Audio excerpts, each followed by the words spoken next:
Corona काल में lockdown के पहले दिन से ही दुनिया के सबसे बड़े स्वयंसेवी संगठन राष्ट्रीय स्वयंसेवक संघ और उससे जुड़े संगठनों ने अभावग्रस्त लोगों का पेट भरने और बीमारी से बचाव में मदद करने के लिए जमीन पर काम शुरू कर दिया।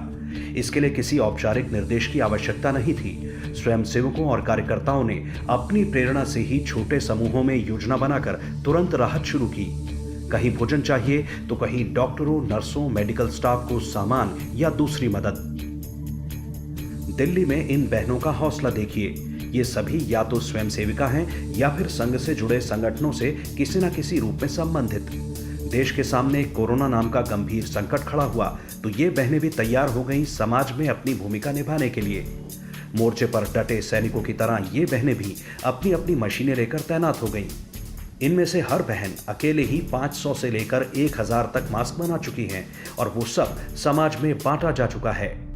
इस महामारी में जब मैंने देखा कि गरीब लोगों के पास पहनने के लिए मास्क नहीं है तो मैंने निश्चय किया कि मैं अपने आप ही मास्क बनाकर उनको दूं।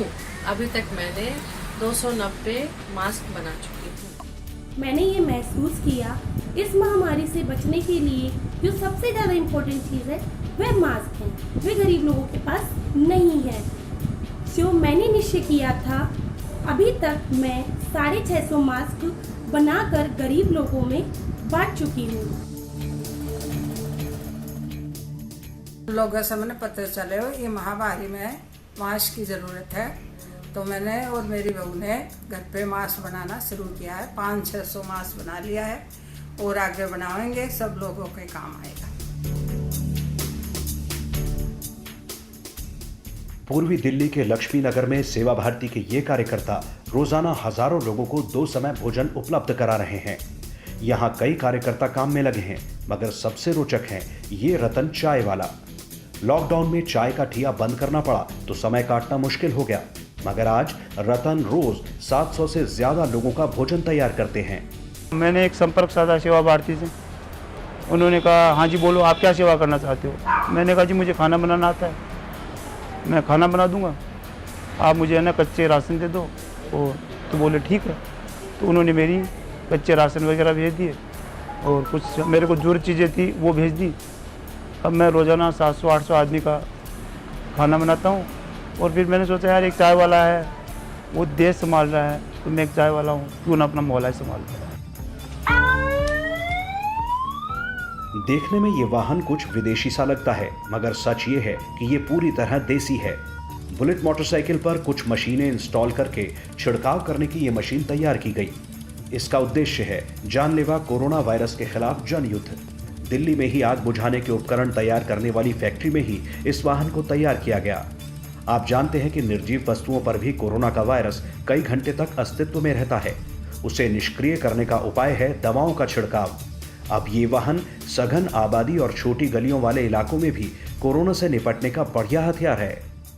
हमने एक मोटर बाइक बनाई है जो कि मेनली फायर फाइटिंग के लिए तंग गलियों और गांव की गलियों के लिए, मोहल्लों में जहां बड़ी बड़ी फायर फाइटिंग नहीं जाती वहां जाके फायर फाइटिंग के लिए बनाई थी। बट लॉकडाउन के कारण हमने इसका इस्तेमाल सैनिटाइजिंग करने के लिए तंग गलियों, मोहल्लों में जहां बड़ी टैंकर्स नहीं जाते हैं वहां RSS और सेवा भारती के साथ मिलकर हमने ये कार्य प्रारंभ पिछले 14 दिन से कर रखे हैं। फ्रंट लाइन में डॉक्टर, नर्स और सुरक्षा कर्मी लगे हैं तो दूसरी लाइन में वंदना, रतन और राजकिशोर जैसे लोग हैं जो कोरोना के खिलाफ इस महायुद्ध में पूरे समर्पण भाव से लगे हैं। इन सभी के प्रयास दिखने सुनने में छोटे भले लगे, मगर अच्छी बात यह है कि समाज के भिन्न वर्गों से आने वाले इन सभी लोगों की छोटी छोटी कोशिशें मिलकर एक बड़ा आंदोलन बनती हैं। ऐसे ही असंख्य लोगों का ये आंदोलन भारत राष्ट्र को कोरोना नाम की महामारी पर विजय दिलाकर विश्व गुरु के रूप में फिर से स्थापित करेगा। ये प्रयास ऐसा विश्वास भी दिलाते हैं।